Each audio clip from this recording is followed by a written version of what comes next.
नमस्कार दोस्तों, आप सभी का डिजिटल एग्जाम भारत में हार्दिक हार्दिक स्वागत है मेरे भाई।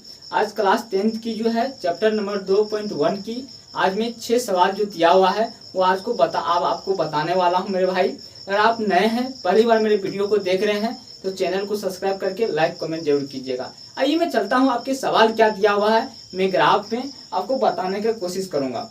क्योंकि देखिए सवाल दिया हुआ है, किसी बहुपद में px के लिए y बराबर px का ग्राफ नीचे आकृति में दिया हुआ है। जी मेरे भाई, आपको मैं बोर्ड पर ग्राफ जो है बना दिया हूँ, क्योंकि मुझे जितना संभव हो पाया मैं बना दिया हूँ मेरे भाई। उसके बाद दिया हुआ है, प्रत्येक स्थिति में px के शून्यक की संख्या ज्ञात करना है। क्या ज्ञात करना है? प्रत्येक स्थिति में px के शून्यकों की संख्या को मुझे ज्ञात करना है। कैसे ज्ञात करूंगा आइए आपको मैं बताता हूँ।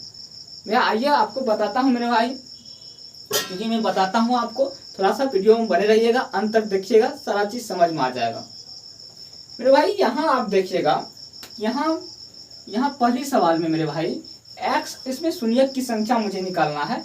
तो यानी कि x अक्ष को जो है ये रेखा कितनी बार प्रतिच्छेद कर रहा है। कोई भी रेखा x अक्ष को मेरे भाई जितने बार प्रतिच्छेद करेगा यानी कि काटेगा, उसके शून्यक की संख्या हो जाता है।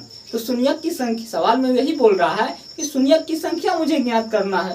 तो आइए मैं बात करता हूँ आपको। यहाँ x अक्ष को बल्कि नहीं काट रहा है, ये y अक्ष को काट रहा है, x अक्ष को कहीं नहीं काट रहा है। इसकी शून्यक की संख्या मैं यहाँ लिख सकता हूँ। यहाँ मैं शून्यक की संख्या मेरे भाई लिख सकता हूँ। यहाँ शून्यक की संख्या हो जाएगा मेरे भाई, क्या हो जाएगा? शून्यक की संख्या हो जाएगा 0। क्या हो जाएगा? 0 हो जाएगा मेरे भाई। यहाँ आप देखते हैं मेरे भाई, x अक्ष को जो ग्राफ में मेरे भाई रेखा कितनी बार प्रतिच्छेद कर रहा है। यहाँ x अक्ष को आप देख सकते हैं 2 नंबर सवाल में। आपको 1 नंबर सवाल समझ में आ गया होगा मेरे भाई। 2 नंबर सवाल में आपको बताता हूँ ये चीजें कि यहाँ देख सकते हैं ये ग्राफ जो है मेरे भाई, ये रेखा आपको एक बार मात्र यहाँ पर इस बिंदु पर मेरे भाई प्रतिच्छेद कर रहा है। इसकी शून्यक की संख्या को मैं बात करूँ, ये शून्यक की संख्या की मैं बात करूँ तो शून्यक की संख्या यहाँ हो जाएगा 1। काहे कि एक बार यहाँ प्रतिच्छेद कर रहा है, आप सभी जानते हैं। यहाँ चलिए मैं 3 नंबर सवाल आपको बताता हूँ मेरे भाई। ये 3 नंबर सवाल क्या कर रहा है, क्योंकि 3 नंबर सवाल की बात करूँ इस यहाँ शून्यक की संख्या कितनी हो जाएगा। यहाँ ध्यान दीजिएगा आप, यहाँ पर आप देख सकते हैं एक बिंदु यहाँ पे है, यहाँ पर मेरे भाई प्रतिच्छेद कर रहा है, ये ग्राफ यहाँ प्रतिच्छेद कर रहा है। यहाँ 3 शून्यक की संख्या होनी चाहिए। कितनी होनी चाहिए मेरे भाई?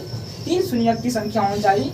ये यहाँ पर हो जाएगा आपकी शून्यक की संख्या मेरे भाई, शून्यक की संख्या कितना हो जाएगा? शून्यक की संख्या मेरे भाई, यहाँ शून्यक की संख्या हो जाएगा, आपको मैं बता दूं, यहाँ शून्यक की संख्या हो जाएगा 3। कितना हो जाएगा मेरे भाई? 3 हो जाएगा शून्यक की संख्या। ये चीजें आपको समझ में आया होगा। मैं आपको बहुत सरल तरीका से बताया हूँ मेरे भाई। 1 2 3 3 सवाल आपको बताया हूँ। चैप्टर मैं बता दूं, यहाँ 2.1 में 6 सवाल है, लेकिन मैं 3 सवाल आपको बताया हूँ। 3 सवाल और मुझे बताना है, क्योंकि ये स्क्रीनशॉट ले सकते हैं आप मेरे भाई। मैं हट जाता हूँ तत्काल, उसके बाद 3 सवाल आपको और बताएंगे हम। सिर्फ वीडियो में आप बने रहिएगा मेरे भाई।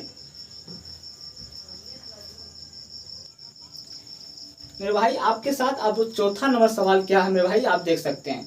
4था नंबर सवाल में शून्यकों की संख्या कितना हो जाएगा, आप देख सकते हैं। यहाँ x अक्ष को 2 बार प्रतिच्छेद कर रहा है, 2 बिंदुओं पर प्रतिच्छेद कर रहा है मेरे भाई। यहाँ पे शून्यक की संख्या हो जाएगा कितना? 4 नंबर सवाल में शून्यक की संख्या यहाँ हो जाएगा मेरे भाई, यहाँ शून्यक की संख्या हो जाएगा, शून्यक की संख्या कितना हो जाएगा? शून्यक की संख्या हो जाएगा 4। ये चीज आपको समझ में आ गया होगा। आइए मैं चलता हूँ 5 नंबर सवाल पे मेरे भाई। 5 नंबर सवाल क्या करता है, यहाँ पे देखिए शून्यक की संख्या कितनी है। यहाँ काट रहा है x बिंदु, यहाँ भी x बिंदु को काट रहा है, यहाँ भी x बिंदु को काट रहा है, यहाँ भी x बिंदु को काट रहा है। यहाँ शून्यक की संख्या कितना हो जाएगा मेरे भाई? यहाँ शून्यक की संख्या में लिख सकता हूँ, शून्यक की संख्या मेरे भाई, शून्यक की संख्या यहाँ क्या हो जाएगा? यहाँ 4 हो जाएगा। आप देख सकते हैं यहाँ भी शून्यक की संख्या, यहाँ भी काट रहा है, यहाँ भी काट रहा है, यहाँ 4 जगह काट रहा है मेरे भाई। इसलिए शून्यक की संख्या यहाँ कितना हो जाएगा? 4 हो जाएगा। इस चीजों को आपको ध्यान देना है। आइए मैं 6 नंबर सवाल आपको बताता हूँ मेरे भाई। 6 नंबर सवाल क्या है, यहाँ शून्यक की संख्या यहाँ है मेरे भाई, यहाँ एक ही बिंदु पर कट रहा है, यहाँ भी एक बिंदु पर कट रहा है, तो यहाँ शून्यक की संख्या 1 2 3, तो यहाँ हो जाएगा मेरे भाई, यहाँ शून्यक की संख्या हो जाएगा, यहाँ शून्यक की संख्या हो जाएगा मेरे भाई। यहाँ मैं लिख सकता हूँ कि शून्यक की संख्या कितना हो जाएगा, शून्यक की संख्या हो जाएगा, यहाँ शून्यक की संख्या हो जाएगा कितना, यहाँ शून्यक की संख्या 3 हो जाएगा। तो ये चीज़ आप समझ गए होंगे मेरे भाई, आपको जिस तरह से आसान तरीका से आपको बताया गया है 2.1, ये चीज़ समझ गए होंगे। ये समझिए कि बहुत हल्का क्वेश्चन था 2.1 बहुपद यानी कि 2.1 का जो चैप्टर है क्लास 10 का, बहुत हल्का सवाल था। ये सारी चीज़ें आपको समझ में आ गया होगा। अगली जो चैप्टर है 2.2 मैं बताऊंगा, और इससे भी हल्का तरीके यानी कि बहुत सरल तरीका से मैं बताऊंगा मेरे भाई। जितनी भी चीज़ें अभी आपको बताया गया है, ये चीज़ें आपको समझ में आ गया होगा, मैं आशा करता हूं और विश्वास करता हूं। बिहार बोर्ड के लिए आप टेंशन मुक्त हो जाइए अगर डिजिटल एग्जाम भारत के साथ आप जुड़े हुए हैं तो। दोस्तों अंत में यही कहूँगा, आपको अगर ये चीज़ समझ में आया होगा अच्छी तरह से जरूर चैनल को सब्सक्राइब कर लीजिएगा, लाइक कीजिएगा, कमेंट कीजिएगा। आपके अगर कोई कठिनाई हो तो उसका जरूर पूर्ति सॉल्यूशन दिया जाएगा चैनल के माध्यम से। ठीक, यहाँ पे मैं वाणी को विराम करता हूँ। जय हिंद, जय भारत।